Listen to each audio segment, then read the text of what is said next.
Honey, I blew up the business. So welcome to the podcast, Lisa Leighton. Thank you. This is how we're going to start. Lisa is my accountant. And before you switch off, don't switch off. She's not a boring accountant. She's a fun, cool, joyful, great accountant. Some may call me Crackers. Crackers accountant. Crackers accountant. So Lisa is extremely accomplished. I'm going to embarrass her by listing her many accomplishments, but she's joint managing partner of a company called BHP, an accountancy firm, but they're one of the largest independent firms in the north of England of chartered accountants, with more than 350 staff, which is a lot of people, including 31 partners. And she whips them into shape alongside her other joint managing partner. Exactly. They're ranked the second best accountancy firm to work for in the UK. So you need to up your game, Lisa. No, I know. Should be number one.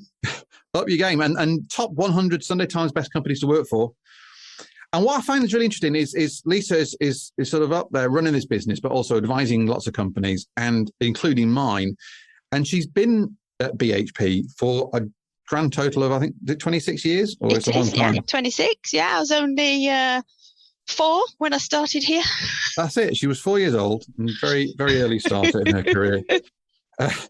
She's also executive in residence at Sheffield Hallam University. And she's my accountant. I've mentioned it, but and here's what I wanted to get Lisa onto the podcast is we were having a meeting, like a review meeting. BHP have a kind of 90-day review with their customers. So we were having our 90-day review, and I've got to tell you, I was having a really kind of difficult day, and I thought, oh my God, 90 minutes, sat with the accountants, already. Ugh. And I got into the meeting, and it was a fun, creative, joyful experience. Yeah, where we talked about the numbers, but we talked about a lot of great ideas, and it was very, I would say, a great experience. And I thought, well, do you know what? That combination of accountancy and fun, you don't get that very often, and it's very much Lisa's, I would say, unique ability. So good for you, and welcome to the podcast. Thank you, and that's why. Thank you. That's very nice of you to list all of that. It sounds very grand. But I am, and I still have to think why, but I am just a 5'1.5" girl from Walsall. Well, if you were 5'6", then, or 5'7", then you'd speak ahead. But actually, this is how I'm going to kick off, actually. So so what brought a girl from Walsall, which is in the West Midlands, to the bright lights of Sheffield in South Yorkshire? And just on that point, Walsall, the very first day I started at Sheffield Uni, a girl was on the telephone and she asked me, where are you from? And I said, Walsall. She said, Poland. No, not Poland. And I've had quite a few people ask me if I'm from Poland over the years. So what brought me here? Uni.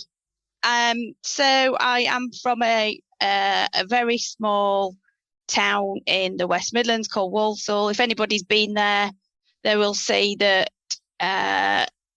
one of the reasons why I came was I didn't really have a lot to go back to Walsall for. I was quite close to Birmingham, but Sheffield was the bright lights for me. So what started it all off was I was 17 and doing my A-levels, and nobody in my family had ever been to uni before. So it was all a bit weird. And I look back on it now, given that I've got a 16-year-old that's about to look at universities and I will be going with her, and I think, flipping heck. I got on a train. I went to Nottingham. I went to Sheffield. I remember coming out of Sheffield train station and thinking, oh, there's lots of big buildings here, having no clue what to do. I saw a bus that had on the front halfway, and I thought, oh, halfway to where?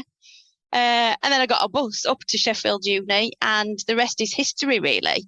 I came here in 91, quite a meek and mild person, very, very shy. In fact, my colleagues and friends now think I make this bit up. I was a sort of person that would go to family do's and just sit on my nan's lap and not really talk to people. I'm an only child.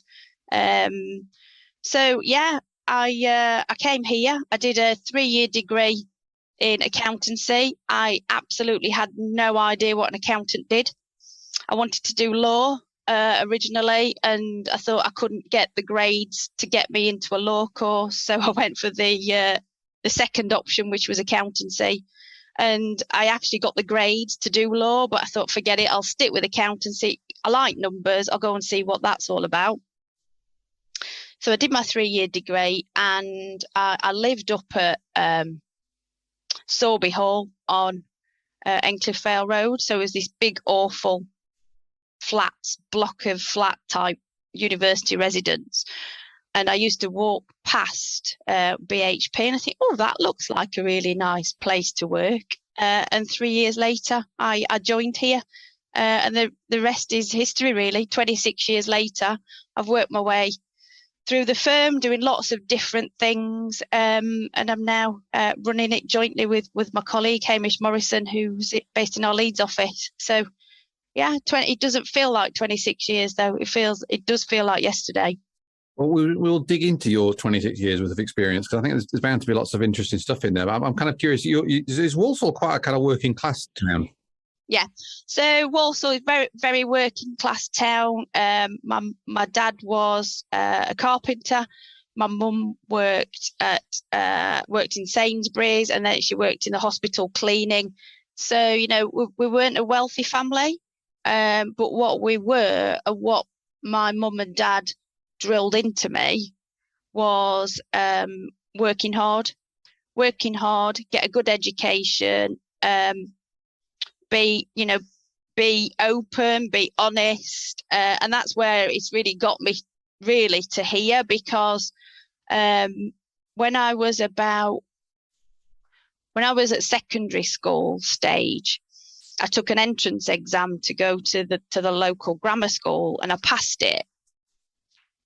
And I didn't want to go because it meant leaving friends, and particularly given what I said earlier about being quite shy, I didn't really want to do that. So I stuck to the local comp. I went to the local comp, and then when I did my A-levels, again, I was in that position where my mum and dad very much wanted me to go to uni. I don't think I really knew what uni was at the time, if I look back. Wanted me to go to uni, and I didn't particularly fancy leaving home. And I'll never forget now, my dad said to me, "You had your way once. It was your decision to not go to grammar school. It is now not your decision to not go to uni. So you go in." And, you know, there's probably two events in my life that really probably have driven where I am now. That was one. And that was very much, you know, there's no debate here. You go in, and it'll be really good for you to go to a city that's not that you can live at home. And then the second event was, unfortunately, my dad passed away 2 years into my university. So I was just about to do my second year exams, and I had a phone call one day to say that my dad had a heart attack and hadn't survived it. And I think that also gave me that resilience to actually continue to do I look back at that often, and I learned significant amounts, I would say, in that year. One was which, and I said earlier, I'm an only child. One was which, you know, I had to grow up very quickly, had to support my mum. Nobody teaches you how to arrange a funeral. Nobody teaches you about when somebody dies. There's things like probate. I had absolutely no clue what to do. So I think that probably forms a massive part of the Lisa of today. You know, seeing my mum at 46 losing her life partner, and seeing the resilience that she had, you know, to make me continue to, you know, she made me come back to uni. I took a year, I resat my second year, but she was very much an advocate of me coming back. At the time, there were certain family members of mine that said that it was wrong to come back. I should move back to Birmingham and, and live back with my mum, but I didn't. And my mum pushed me to come back. And then when I got a job here, she was very supportive of me staying in Sheffield, and she's continued to support me. And I would say I actually couldn't do what I do now without having my mum as my second in command. And she has been my second in command. She's been my confidant. She's been my childcare. She's been my food parcels. She's done my washing. I mean, at 48, she still brings me food parcels now. We all need a food parcel from us, mum. Oh, she does. She brings me them food parcels. Well, listen, my mum does that actually. So yeah, shout out to the mums. Yeah, definitely shout out to the mums. My daughter's 16, and I'm at that stage now where I worry if she goes anywhere. And my mum said to me, "You never stop worrying, You're 48, and I still worry about you when you go out." And so my mum still lives in Walsall, but she visits every week. She still visits every week, other than the 12 or 14 weeks when she couldn't in the pandemic. And if I go out on a work do or a work meal or a dinner, I know for a fact she's not asleep when I get back in, because she wants to make sure that I've got back home. Oh my life! Well, there you go. Well, that's someone who's got your back. It is. It very much is. Bloody hell. Well, a couple of themes in there that I think I'd like to focus on. One is around this almost courage, right? So if you go back to, so you're this, I've got this picture of it. It's a working class town with a working class girl, a single child, with a parents who are very supportive and are perhaps pushing you a bit, but you're shy. You're a bit reticent to sort of take that jump for the grammar school. So there's a sort of courage. So you kind of stuck with that one instance where you didn't go to grammar school. You stuck with your mates. Yeah. And you did that path. And the second thing was then going to uni. You were already pushed outside of your comfort zone there. And just reflecting on that now, looking back at that, did those two moments, how do you think that kind of, your dad gave you a push basically? How do you feel about that now, looking back? Looking back, I hated it at the time. I said to my daughter last week, we drove past Endcliffe Village, and I still remember to this day the place that they parked when they dropped me off and left me. And I cried and thinking they've abandoned me. But then pretty quickly, I made some really nice friends on the floor that I lived on. I made some really nice friends on my course. And very quickly, I got to the point where I didn't want to go home every week. And I think that's the same for most people, isn't it, when they first go to uni? But having quite a close-knit family, it was quite a big thing to do, to step out of that comfort zone and go. And I look back now, and actually, it's quite a proud moment to do that. Mm. But I don't think you don't realise that at the time. You don't realise how big a step that is. Yeah, it's funny, isn't it? But even now, like back in the 90s, there was much more people for whom the university experience was a genuinely new experience for their family. Yeah. So now it's like it's much more of a mass market thing. Yeah. I guess everyone goes to uni, but then it was like if you were working class, going to uni was a big thing that people hadn't done until the 90s. Yeah, and I think it's now it's almost an expected, isn't it? It's almost a treadmill of schools that you do your GCSEs, you do your A levels, and then you go on to uni to do a degree, and then you get a job. And I think if I knew now also what I know now from seeing people come through here, particularly given levels of debt that people get into for going to uni, I think that the other option would be to go from school to come and do something like I do now. And, I think more people should be aware of the fact that you don't have to go to uni. But I think saying that, the big thing that I got from uni was growing up. Yeah, it's a funny one because I've got children of similar age to you, and my oldest is looking at unis right now. I mean, she's literally been, looking at different universities this week, and it's funny because in some ways, there's a lot of like the debt thing and all this kind of like, what do you get out of it? But I look back at my university time now, and there's loads of things that I've learned that frankly I wasn't aware of until 20 years later. Yeah. I think if I hadn't gone to uni, I reckon I wouldn't be doing something like I'm doing now. Even if I'd have stayed at home, I don't think I'd have had the guts to actually go out there and get a job. Even if it was in Birmingham, I think I'd have just stuck at home. You were this kind of shrinking violet, this kind of someone who didn't want to kind of get involved in social situations. You're very quiet, and then you kind of you shrank away from the grammar school opportunity. Yeah, for good reason, and I get it about staying with friends. But then you were winkled out of your kind of a little comfy existence in Walsall and spat out into the great outdoors. And so that's an interesting piece around courage and building on that and actually kind of embracing that.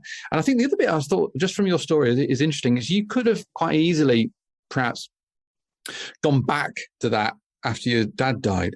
Yeah. And again, just could you speak on that, like the kind of culture of like, well, you should be coming back and perhaps you should be supporting your mum, or what you're doing at university anyway, what's all that about? And you've got this, you're kind of leaving this kind of working class thing, going into a much more kind of, I call it middle class existence. Yeah. What was that like at the time?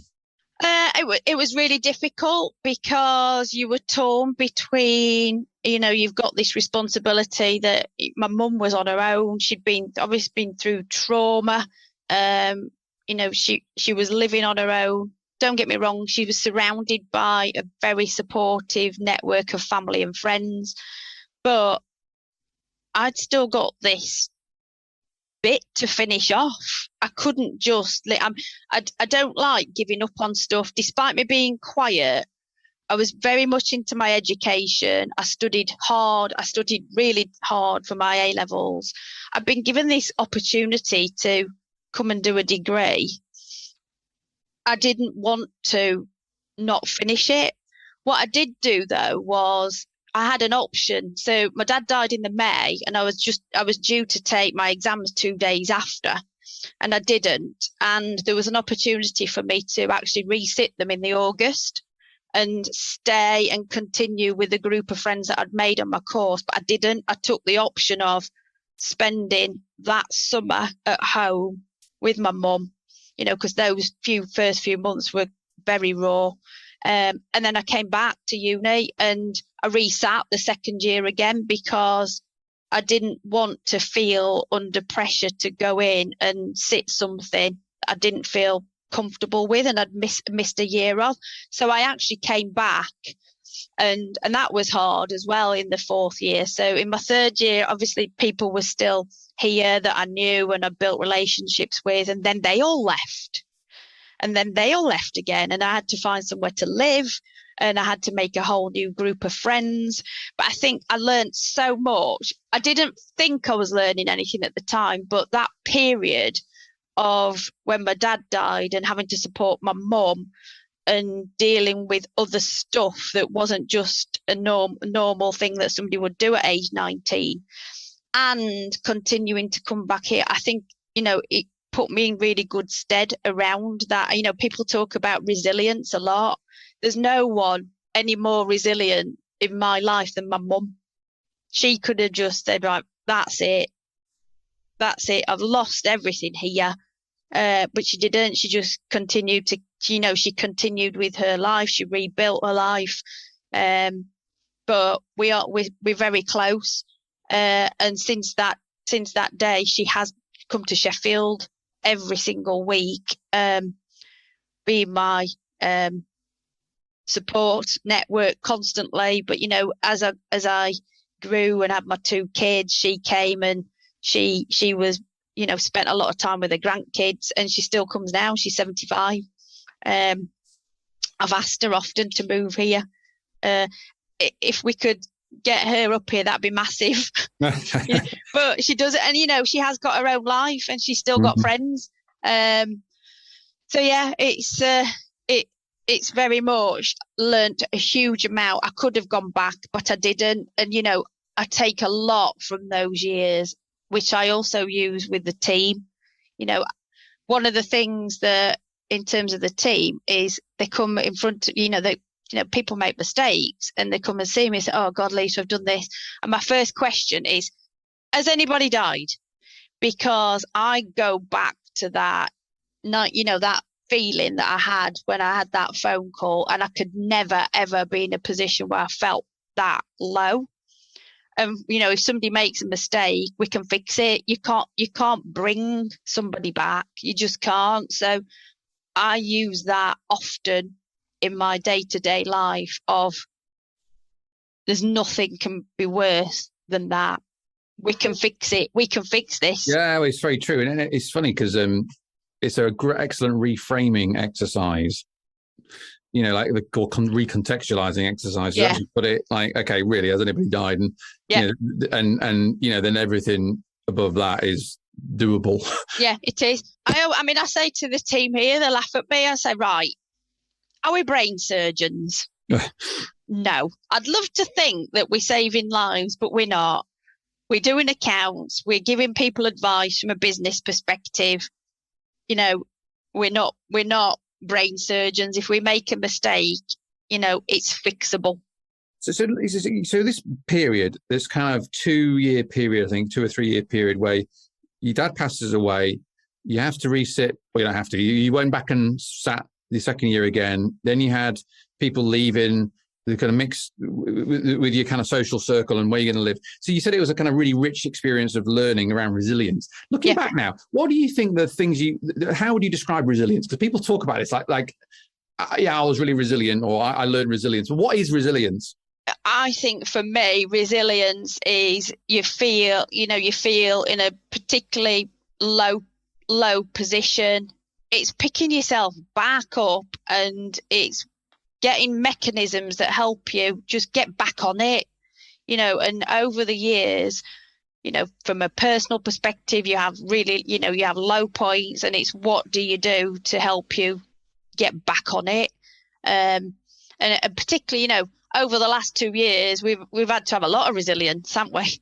But I think the way that I cope with things is recognizing that you need help from somebody or something, that you ask for it, and get that support network around you to actually get you through and out through the other side. It's picking yourself back up is what's in my head as resilience. And could you give us an example of where you've been able to do that, or the tools you've used to do that? And it's quite abstract, like picking yourself back up or resilience. And I get that's kind of what it is. But how does that work day to day for Lisa? If you kind of have to pick yourself back up again, how do you approach that? Okay, I'll give you an example, a couple of examples probably here. So the pandemic hit.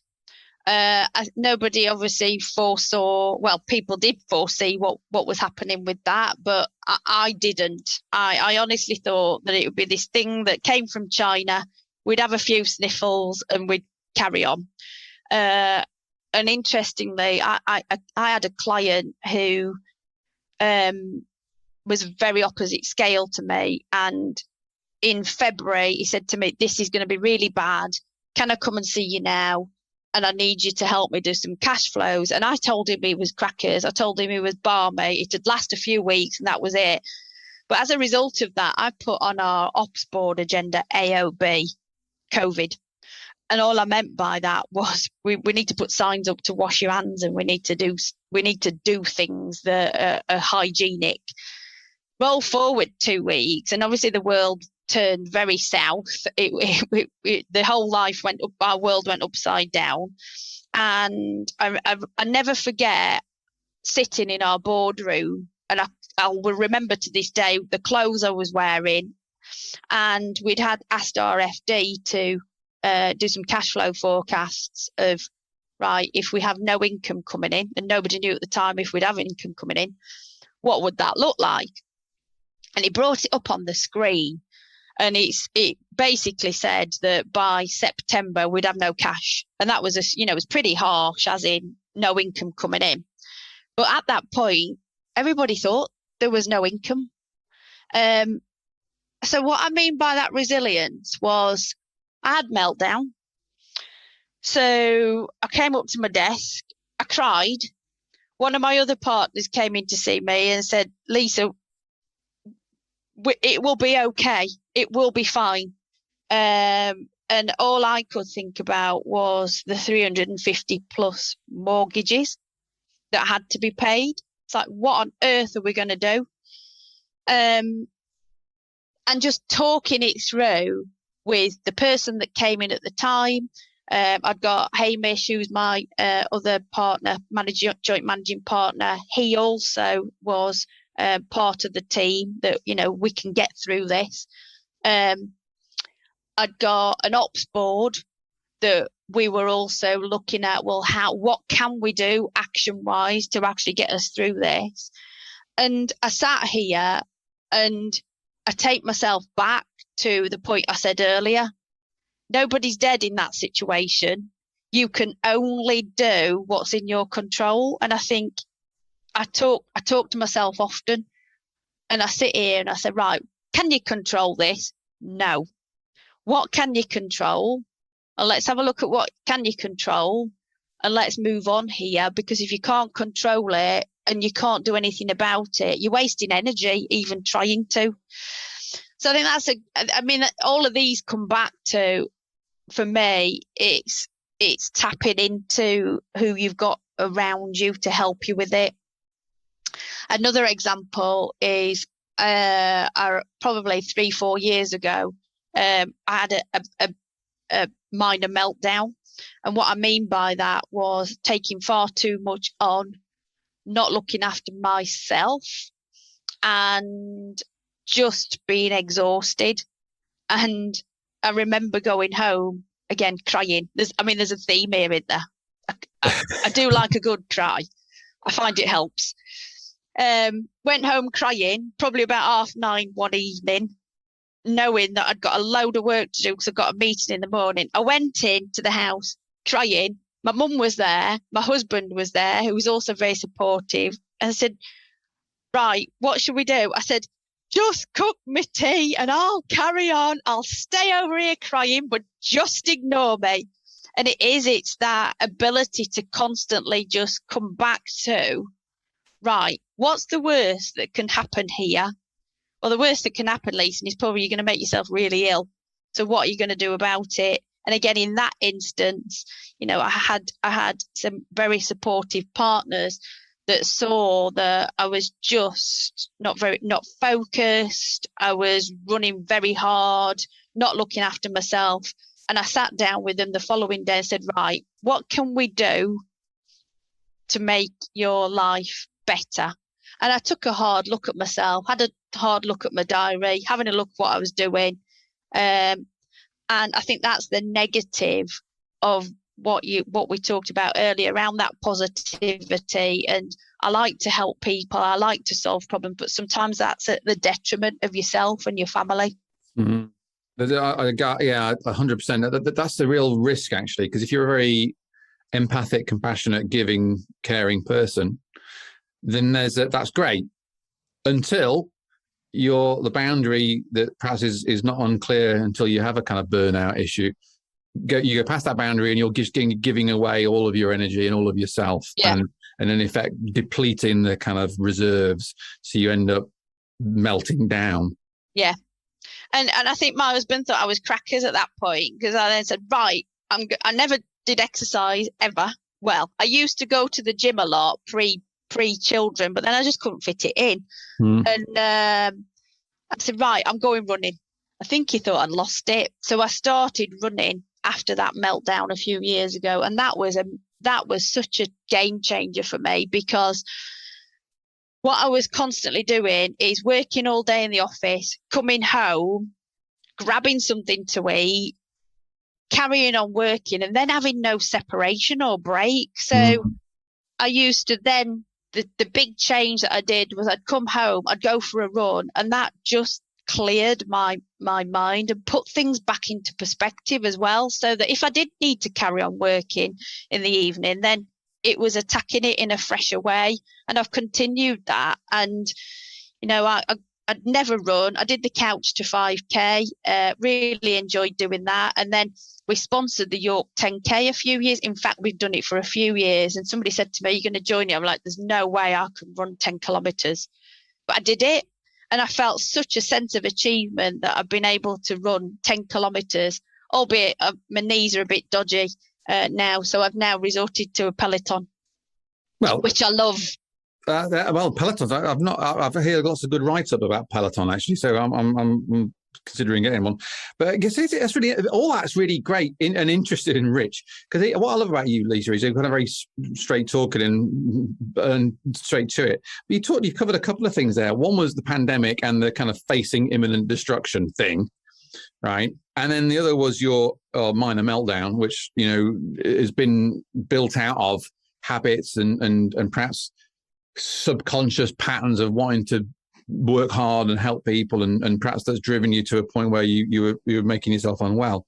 But all of that's kind of like it's sort of, again, it's proving that point about resilience.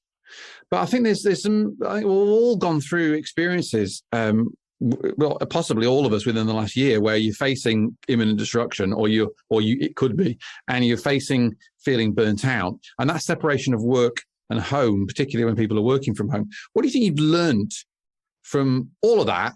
Just like take a step back and look at it now and go like, okay, we've talked about early stage building resilience. We've got this kind of more recent stuff happening. What do you think you've learned from that in terms of practical tools that an entrepreneur or a business owner can learn from?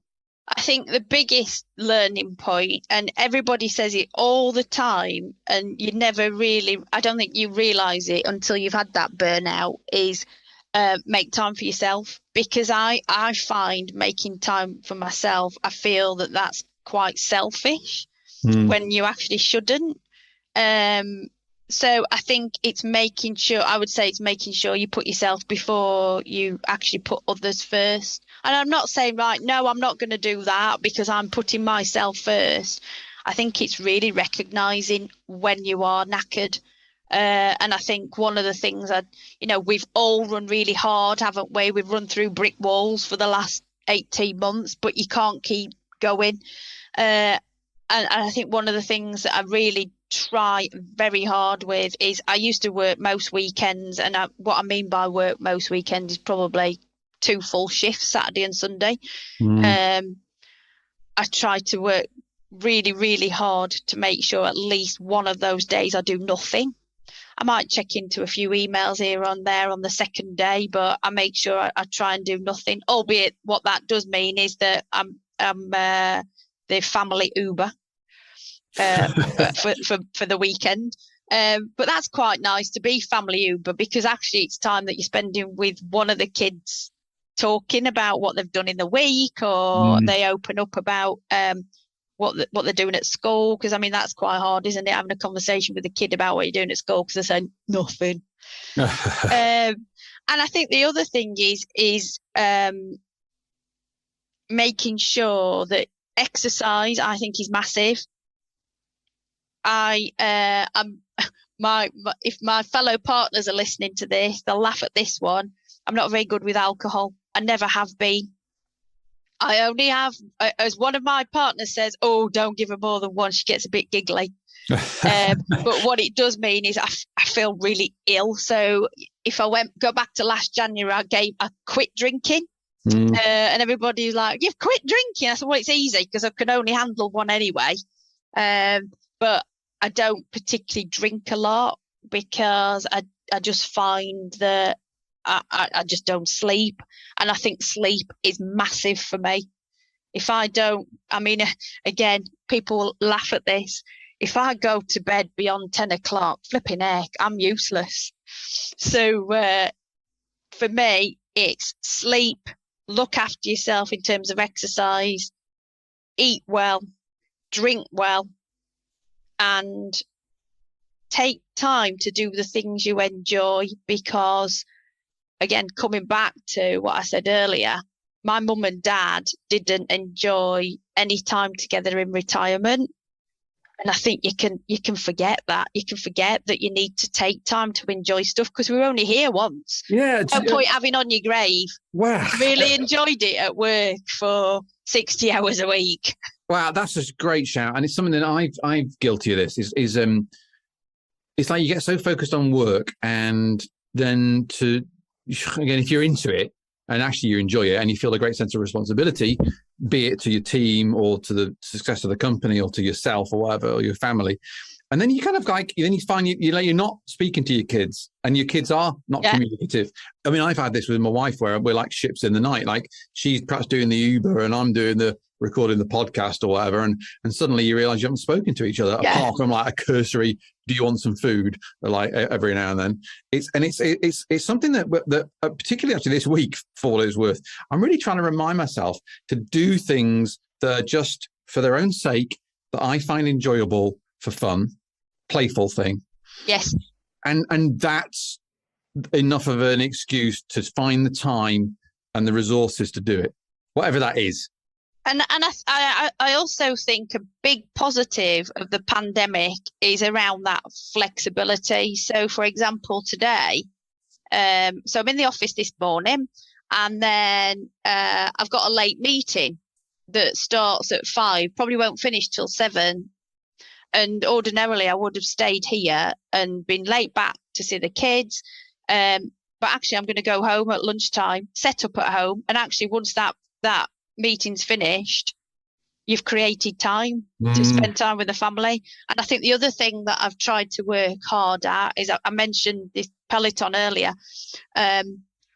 I make sure that I find time to get myself on that bike most days. I've just joined a challenge that, in fact, our bank manager has got a Peloton, which is why I bought it, because I was jealous that he got one. I saw him having it delivered in our bank review meeting. So the next day I bought one. And he's got me hooked up to this challenge. And you're in a team. And if you don't do your rides, you let your team down. And that for me is something that drives me, because I never want to be in a position where I'm letting somebody else down. Albeit, so I'm on week 3 of this, and week 1 and 2 I achieved platinum, and I was so disappointed my team only achieved silver. So you need to have a word with them. I mean, well, it's something to that accountability and fitness and actually getting on it, and whatever motivates you to do it, then that's how you get the habit. Yeah, you know what I mean? Like, there's a great book called Atomic Habits, which is about building new habits, and atomic as in small, and you start small. But this in that he talks a lot about accountability, and you create a contract with someone, or do it publicly, or there's a downside if you don't do it, basically, because so for you it's the loss of perhaps feeling of responsibility, or loss of face, or whatever that would be, or the sense of support you've given to the team. And I think there's something really in that, because I have that where it's like, actually, to kick my behind to get to do something, I need to have kind of created a framework in which I can't get out of it. Yeah. If somebody gives me, if I have a task to do and I'm accountable and I have to go to a meeting to report back, for example, on progress that I've made, I never ever want to be in a position where I go into that meeting and I'm the only one that's not done anything. Yeah, well, there you go. So actually reporting on it means that it actually gets done. Yeah. There's that Peter Drucker quote, isn't it? What reported gets what gets measured gets managed. Yeah. And I think there's this. Yeah. So all that good stuff.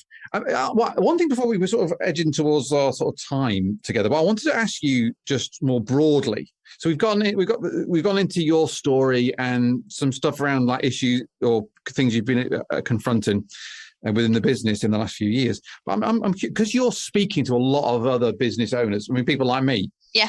And you've been out there not only facing up to the possible downside for your own company, but you're looking. I guess you're this person that I, for example, would want to get confidence from. Like I'd phone you up and go, "Oh, my cash flow. What about this? How am I going to get some funding?" So what have you seen just in terms of what are the patterns? What are the big issues that people are facing, and what are the big lessons from the pandemic, from your perspective as a speaking to lots of business owners?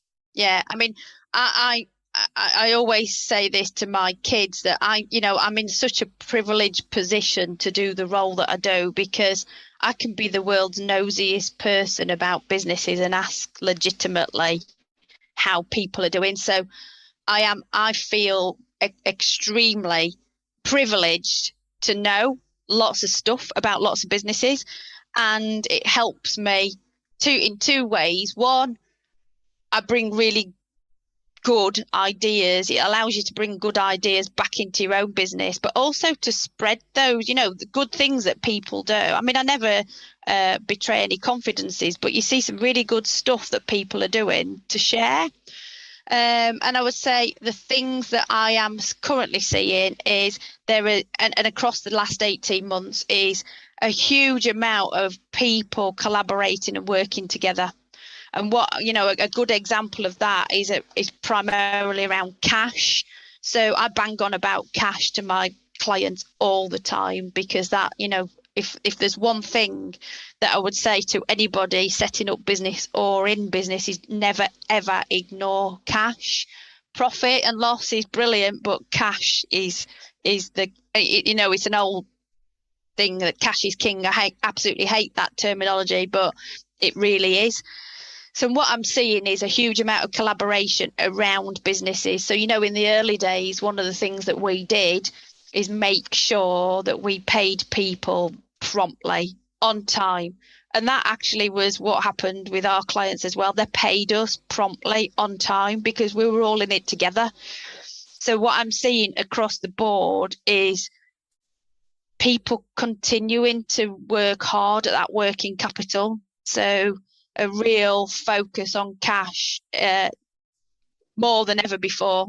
Collect your debtors in, and make sure that you're doing stuff, working with people that you want to work with. I think that's the other thing I've seen, is people being very, very selective on who they want to work with, and making sure that commercially it stacks up. There's no point working for people if they're not going to pay you in the moan all the time.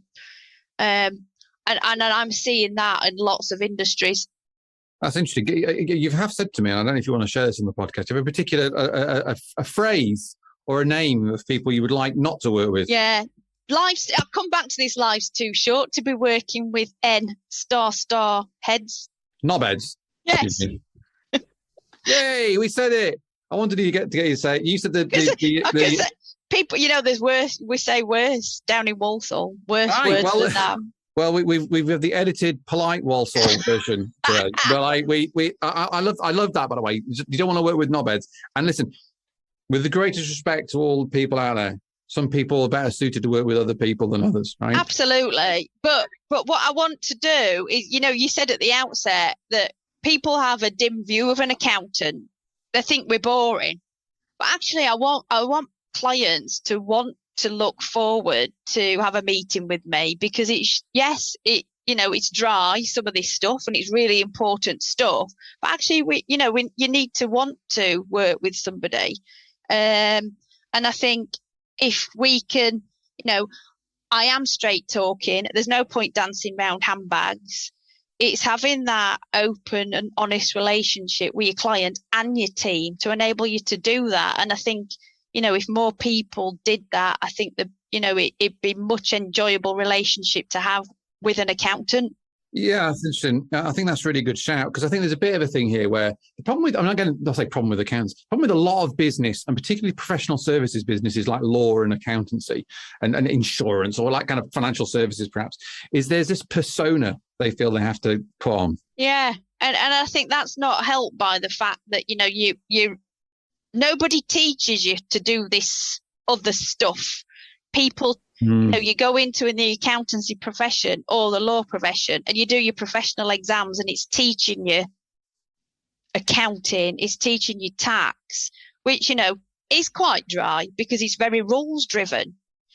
But that's not why clients want to work with you.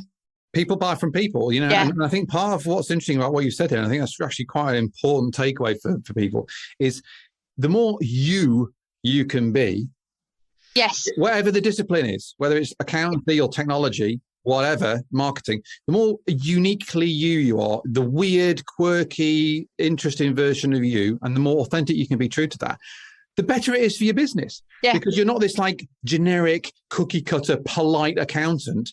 You're actually Lisa, who's got a bit of an attitude and some fun. And that's just more a better vibe for me as a business owner who want to work with somebody. And I think, across the years, we will have had ups and downs and tried things out within the business that just don't work. And if I can sit in front of a client and say, oh, I wouldn't try that if I were you, because when we did this happened. Or, oh, yeah, try it this way. I get a real buzz from being in meetings, talking to clients and listening to what challenges are and trying to bring some solutions to it. Don't get me wrong, we do an audit findings report as well, which is a thrill a minute. But, for me, it's around those conversations. And, I keep coming back to the kids, but my son is 12 and he said to me, oh, God, your accountant's really boring. Anyway, we saw a client of ours. My son's obsessed with cars. Saw a client of ours at M&S. And this client of ours loves cars, so he started to have a conversation with Stan about his cars and all these high-end supercars that he's got. And we got in the car, and my son said to me, he said, "Is that client? What do you do for them?" I said, "Well, it's not a client of mine. It's one of my fellow partners, but they'll do this, this, and this." I said, "But that's like what a client that I've got. I'll have a meeting with them and I'll just talk." I said, what I do is talk. My job is talking and I love it. "Oh, you're not as boring as I thought. I thought you just did numbers." Well, if you talk to people that have got cars like that, I think an accounting job sounds quite good. Hey, there you go. Well, finally, you've persuaded the kids that you're not a complete dork. So you've managed to pull it out of the bag. That's fantastic. Well, yeah, still my kids think I'm a total loser. So it doesn't matter what you're doing. No matter how accomplished you may or may not be, unless you've got a YouTube channel with 1 million subscribers. You're not that kind of, no good for a teenager. Yeah. Well, I think we're wrapping up towards the end of our time on the podcast. I mean, Lisa, thank you so much for sharing. You've been extremely open about your personal life and how that's kind of impacted your career. And there's a whole lot of really interesting and good, useful stuff in there. So if we were going to find more about you, where should people go and have a look? So have a Google me. You will find me on www.bhp.co.uk and LinkedIn. So I do share things on LinkedIn and I try and share not boring stuff. There we go. We'll put all those links in the show notes and you'll get the not boring stuff right from Lisa's LinkedIn. And so thank you for joining us. And really, I'll see you, I'm sure, very soon because we do work together. So thanks, and I'll see everybody next time. Do you want to get the top 5 tidbits from each episode emailed to your inbox every Friday? Yes, you do. It saves you having to go through and make notes and make a note of all the books and all the ideas that are in the podcast. We go through and we choose the top 5 we like, plus put all the links into that email. So if you just go up to honeyiblewupthebusiness.com, yes, that's honeyiblewupthebusiness.com, and just enter your email address. There's a little box, just enter it in, and we will send you that information. And it saves you having to make notes and all that. That's make your life a bit easier. And of course, if you did enjoy the episode, please consider subscribing. We are trying to help people through this. So the more people that subscribe, review, rate on Apple, Google Podcasts, Spotify, the more people will see it and the more we can help. So help us help other people, other entrepreneurs like you. And before I go, I've got to say big up to my company, the tech department, the company we blew up and put back together again. They're generously supporting me on this mission through the podcast. So if you guys want to have a look at a company that can really help you improve your technology, make it better so your business gets better too, boosting your sales and your profit and a bit more sanity in your life, a little less stress, then head up to thetechdept.com, the tech department. My company, give us a look. On behalf of all of us here, thank you for listening, and I'll see you next time.